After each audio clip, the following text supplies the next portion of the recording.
on YouTube and Facebook. It's your boy Big Red. I'm coming back with another video today. In today's video, I'm doing my 1-year review since I bought my Dodge Charger Hellcat wide body.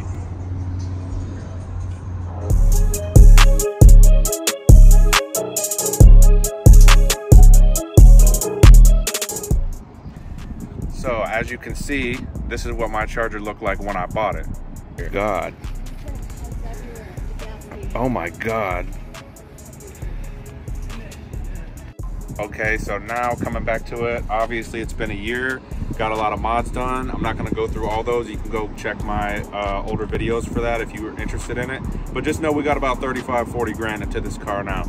So, first thing that we're gonna talk about is price. That's the #1 thing everyone's gonna talk about. So when I got this car, the price wasn't super inflated at the time. You know what I'm saying? Like it had just kind of started. My Charger was, what was it? 88,000 when I bought it. And it was considered used and it had like 1,000 miles on it. So really, you know what I'm saying? It was pretty much a new car. But yeah, when I got it, it had 1,000 miles on it. It was completely bone stock.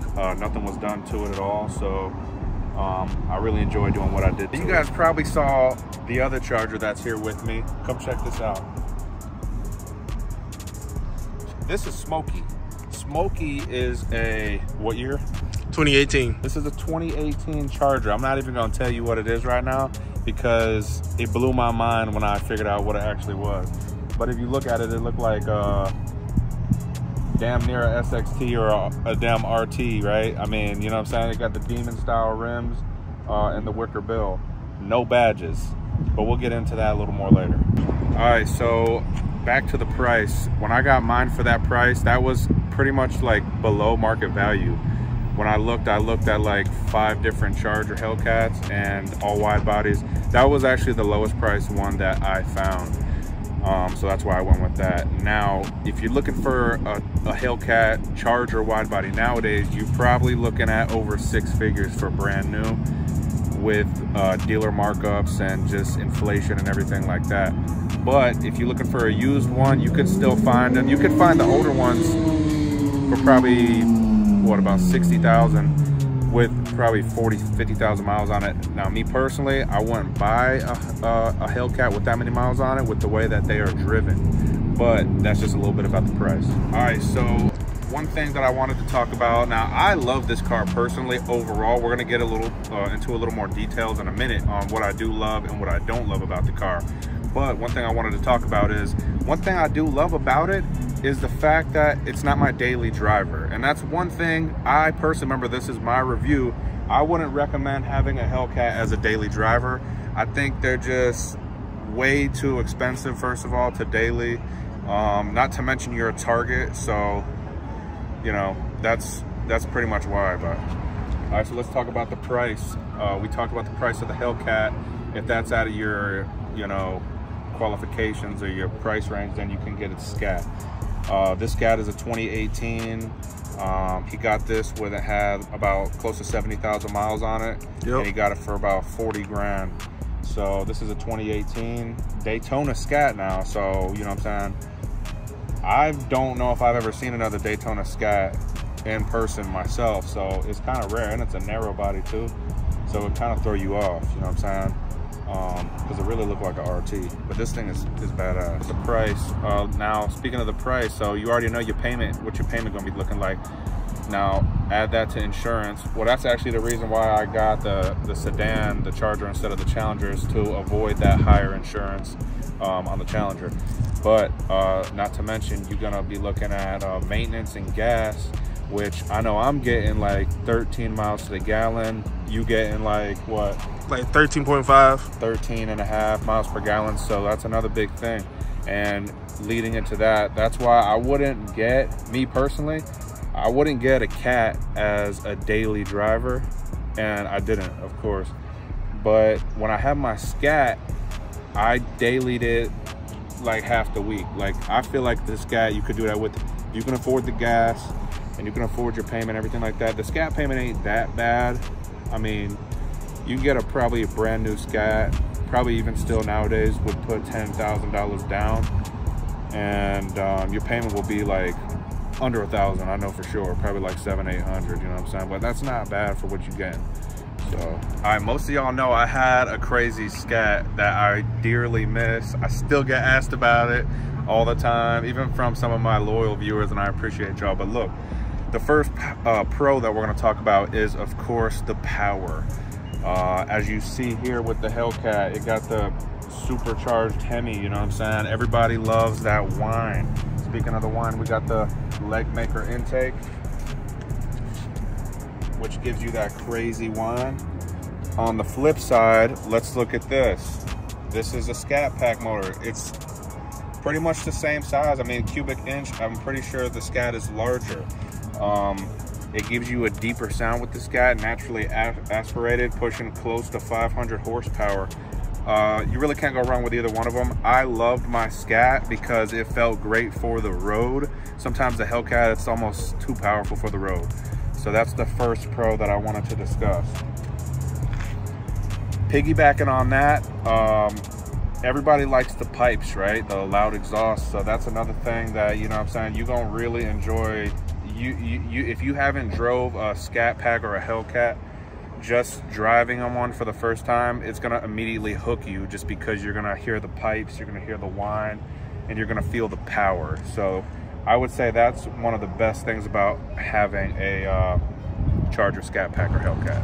All right, check this out now. This is probably a con, especially for the ladies. Like, my wife gives me hell about this all the time. She's all about features with vehicles, especially for the price.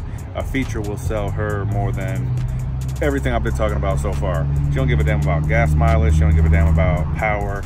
She want to know, do the seats massage you and heat up, and, you know, did the car go up and down, all that, you know what I'm saying? So Scat Packs and Hellcats, they got high prices, right? Now come look at the interior. This is a con that I would say. So look, this is the interior. This is pretty much the same interior that I have now. It is nice because you got suede seats and it's comfortable. I will say it's comfortable, especially to drive. It's like a perfect setup.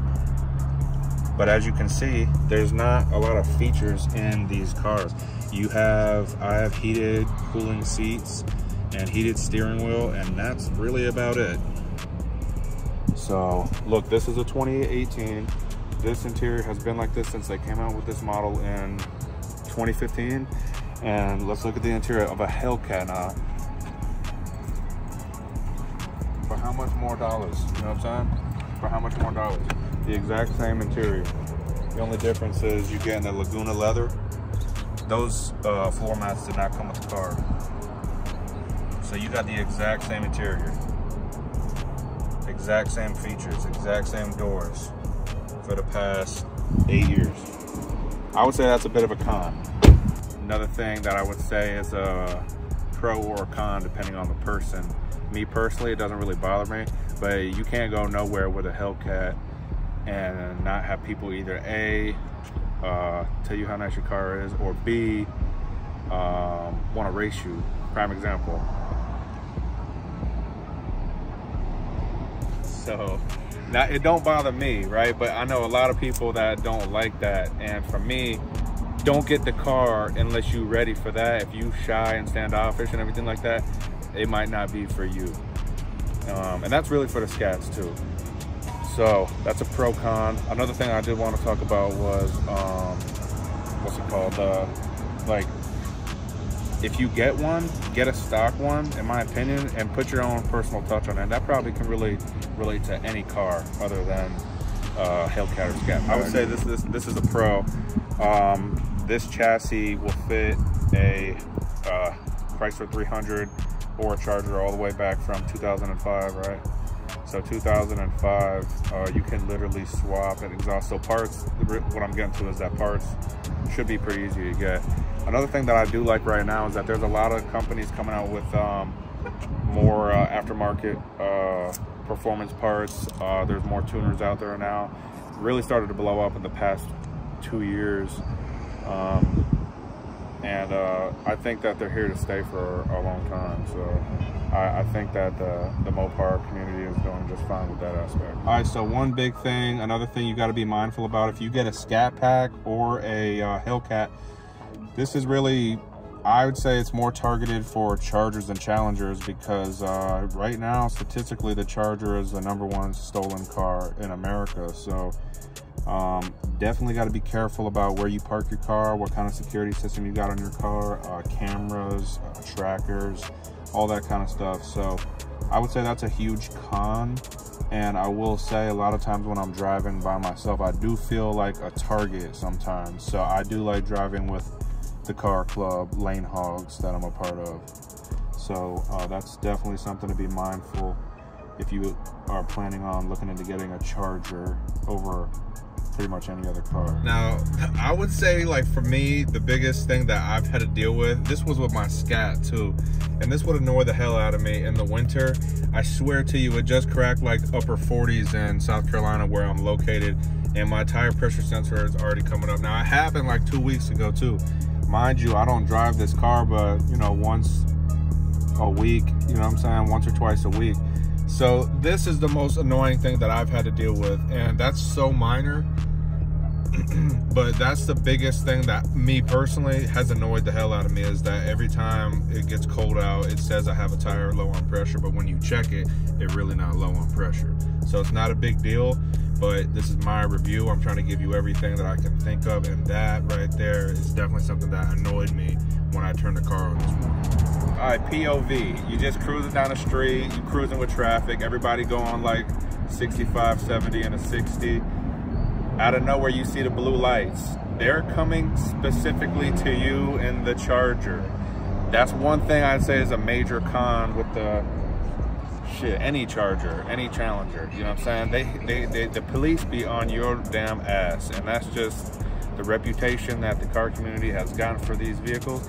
I would say is a major con, but that is one huge con, is that you got to be mindful of your surroundings, mindful of what you're doing in your car, because the police are just gonna flag you down for no reason. All right, so one thing that I really like about the Chargers, to me, this is more over the Challenger. With the Charger, you can make them like a show car, and or you can make them like a track car. Either way, they're gonna be badass. I actually have seen more Chargers on the track than I have Challengers myself. Not that I go often, but like mine, I would pretty much consider like a show car. However, it's really about to be the best of both worlds, because it's about to go into the shop for a little bit of engine work.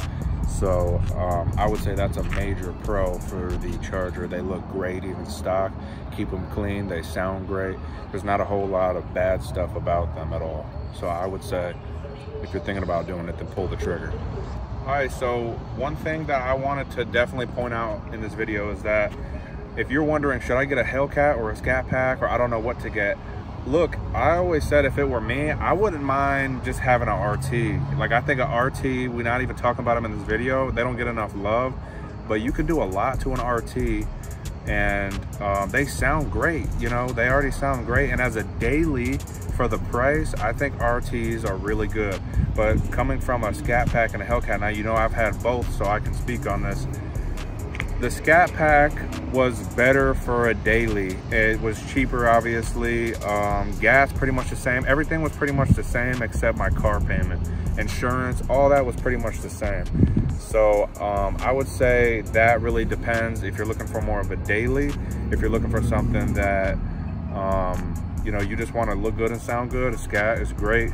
You're not gonna be the fastest on the street, but you're gonna be fast.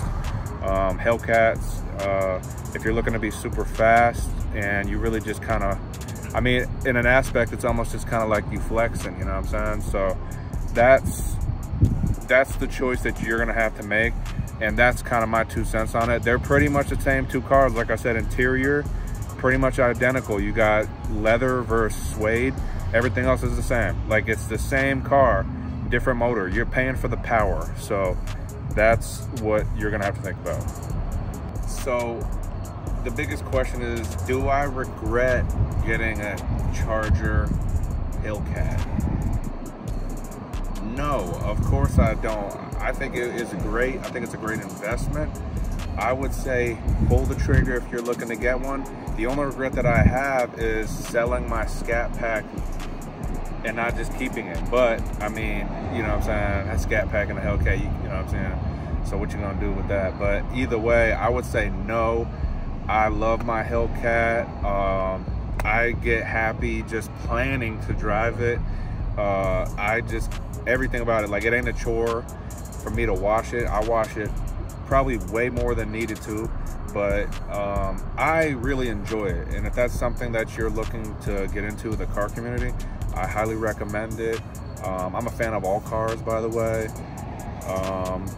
except those shitty Mustangs. No, I'm just kidding. But no, for real though, I really enjoy it, and I think that you will too. Like I said, not a whole lot of bad things I can say about Chargers. I've had a great experience personally, and this is my review of my experience. So far, everything's been great, and I think that it was a great decision for me to buy one. So, listen, that's gonna do it for this video. If this helped you out in any way, please share, like, comment. If you have any questions, I always reply to any of the people in the comments. Anything else y'all want to see, let me know. This is your boy Big Red, another video. I got Malik behind the camera, by the way. Y'all be blessed.